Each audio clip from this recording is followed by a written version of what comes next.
right, man. So Derrick James has stopped the fight, and should Errol Spence move on from Derrick James? Thumbs up the video, share the video, subscribe to the channel.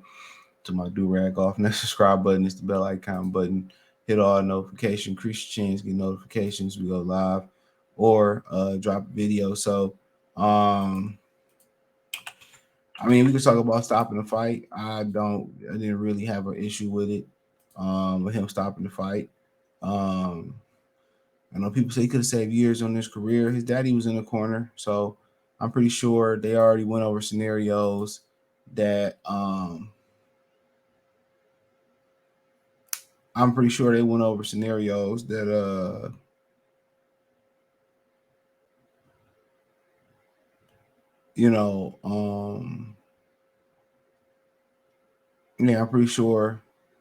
they didn't, they went over scenarios before. I mean, it's like Waters told, you got mad at Breland and fired Breland because he told Breland, don't you stop that fight under any circumstances. So I think if there's already an understanding there, I didn't have an issue with it. I mean, should he, should they have considered stopping the fight? Absolutely. He was getting beat on. You could tell that he didn't, it was, Crawford was doing what he wanted to do. Crawford is the one that saved Errol Spence, really, because he let his foot off the gas, checked on him after the seventh round. So he was the one that kind of took his foot off the gas for Errol, for Errol Spence, because if he really wanted to step it up the way in the way, shape, and fashion that we knew he could have stepped it up to, he was gonna hurt Errol Spence. He was gonna get Errol Spence to fuck. He could have really flatlined Errol Spence damn near. He could have flatlined Errol Spence. For real. And he really kind of let off on him. It was kind of like he didn't really want to take him to deep waters and drain him in that shape or fashion. And that was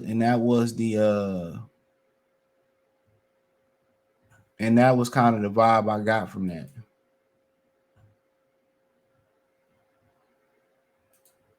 That's the vibe I got from that. That's the vibe I got from that. That he really didn't want to really do that like that. So, but I'm not gonna criticize him for not stopping that fight. I don't know the agreement that they had. Because Wilder obviously had agreement with Mark Breland, and guess what? Wilder was a man of his word. He went out on his he went out on his shield.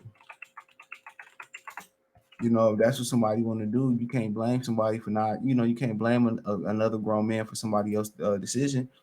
Do I see why? Do I see why people said the fight should have been stopped? Absolutely.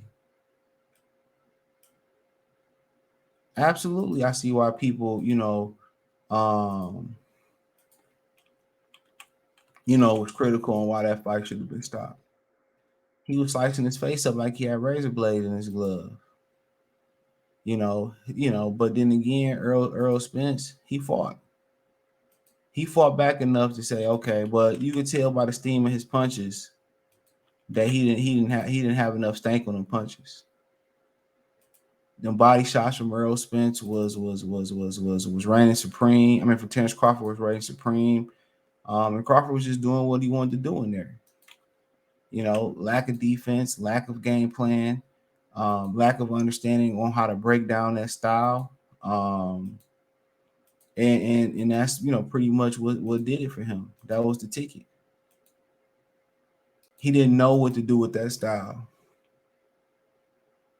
And you just can't say one training camp we ain't fought nobody else like him, and then one training camp we gonna get ready for him. No, that's an accumulation thing that you build up to.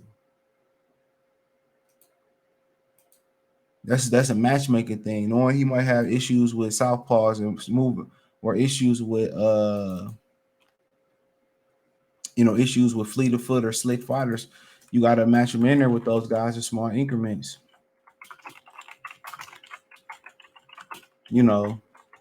So, so you just can't turn up one day and say, we're just going to get ready for the style for one camp. This is what's going to happen. But as far as him, not throwing in the towel, I didn't have an issue with it. Like I said, his father was in the corner. His family was not too far there. And I think Errol Spence just possibly wanted to go out on his shield. And I don't have no issue with that. But I don't have no issue with everybody else kind of saying he should have stopped the fight. He said he was looking at his legs. His legs were still there. And Errol Spence fought to the end. That's what we can say. Errol Spence fought to the end. But I mean, maybe he thought, he his dog in a race could make it the full distance. Maybe he thought that's what it was. That's the only thing I could really think of. But as far as should Errol replace him,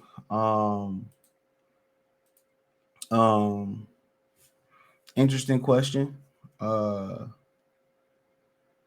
In my opinion, people say, oh, he needs to learn defense, he need to do this, that, and the third. I mean, this dude, 33 years old?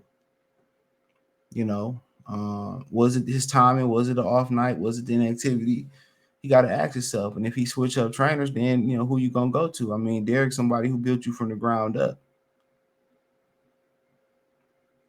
Let's call it what it is. He built you from the ground up, So, me personally, I probably wouldn't. I'd probably stick with him. I hear everybody had criticisms about him, but nobody else had criticisms about him in the other fights. So, and you got to ask yourself, if I switch trainers, what can I learn in a small, in a short period of time to help me beat Terrence Crawford? And what can I retain? That's the thing. What can I comprehend and retain versus Terrence Crawford? You just can't say, oh, we're going to get a couple fights in and then, I'm going to be ready. It don't work that way, bro. It really got to be years of muscle memory challenge. It got to be years of that. And that's what I don't think people understand, that aspect of it. You just can't get a new trainer and expect it to happen overnight. No. This is why when guys go get new trainers, people say, I don't see no difference. It's hard to change a dude who's been doing or having flaws for the last, 20-something years. His whole boxing career, been having these flaws that ain't nobody fix. Sometimes they irreparable differences. You can't fix them. And sometimes they just simply ain't been caught.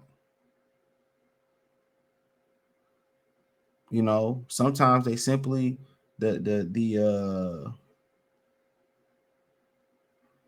flaw simply ain't being fought. Sometimes you can correct them, but it's hard to take a fighter who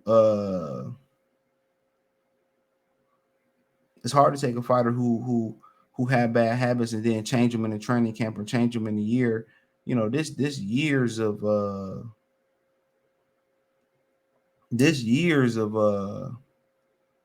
of just doing things the wrong way or having a habit that hasn't been fixed yet.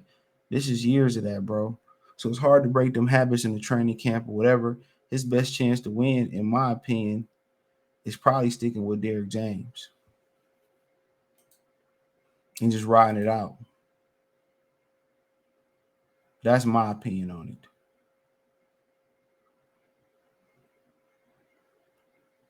You know what I'm saying?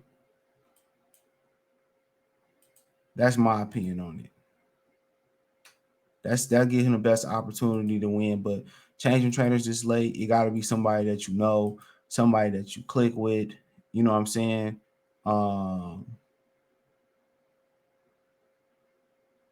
It got to be somebody like that. That's in my opinion. It got to be somebody like that.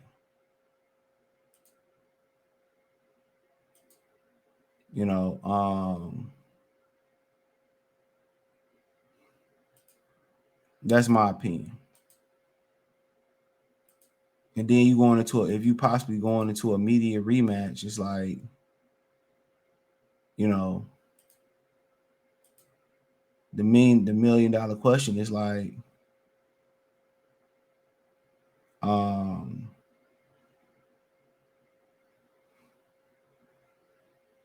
the $1 million question is like, all right, how fast what I can change, how fast can I change what went wrong, and then get with another coach. That's a quick turnaround. They talking about December 2nd or 9th.